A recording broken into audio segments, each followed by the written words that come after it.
Have you ever replayed a conversation again and again in your head? That one sentence you said, that look someone gave you, that message they haven't replied to yet, and suddenly your mind creates 20 different meanings. This is the psychology of overthinking. Overthinking is not just thinking too much, it's your brain trying to protect you. Your mind believes that if it analyzes everything, it can prevent pain.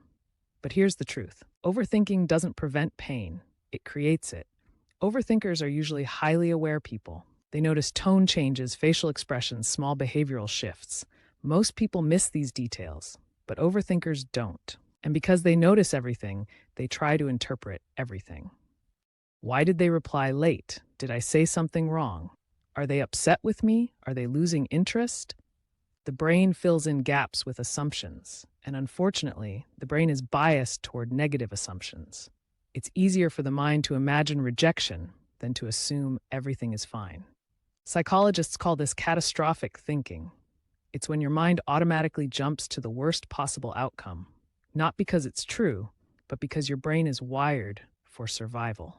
Thousands of years ago, assuming danger kept humans alive. If you heard a noise in the bushes and assumed it was just the wind, you might not survive. But if you assumed it was a predator, you stayed alert.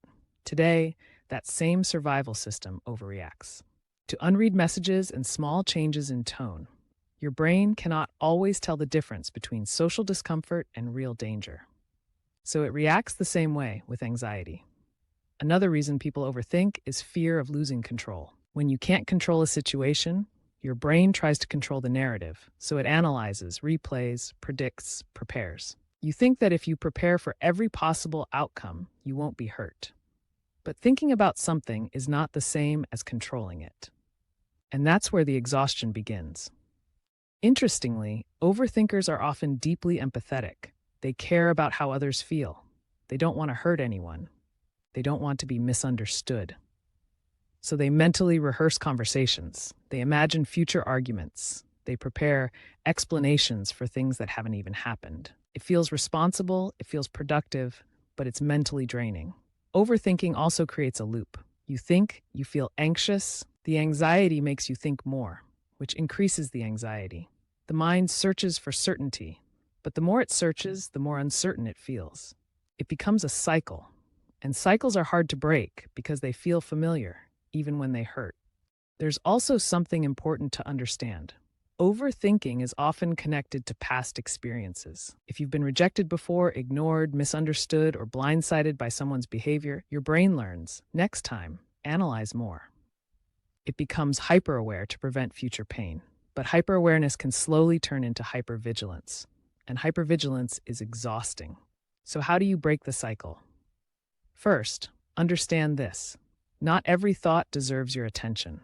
Just because your brain produces a thought doesn't mean it's important. Thoughts are mental events, not facts. You can observe a thought without believing it. Second, notice when you're searching for absolute certainty. Overthinking is often a desire for 100% reassurance. But life doesn't give 100% certainty. Relationships don't. Conversations don't. The future doesn't. Learning to tolerate maybe is emotional maturity. Maybe they're busy. Maybe it's nothing. Maybe everything is okay. And that is enough. Third, shift from analysis to action. Ask yourself, is there something I can actually do right now? If yes, do it. If no, let it rest. And finally, be kind to yourself. Overthinking doesn't mean you're weak. It often means you're intelligent, sensitive, aware, and deep. But awareness without boundaries turns into mental noise. You don't need to solve every possibility. You don't need to decode every silence. Sometimes peace comes not from finding answers, but from accepting uncertainty. The next time you catch yourself replaying a moment, pause, take one slow breath, and remind yourself, I am safe right now. Not everything needs to be figured out. Some things just need to be lived.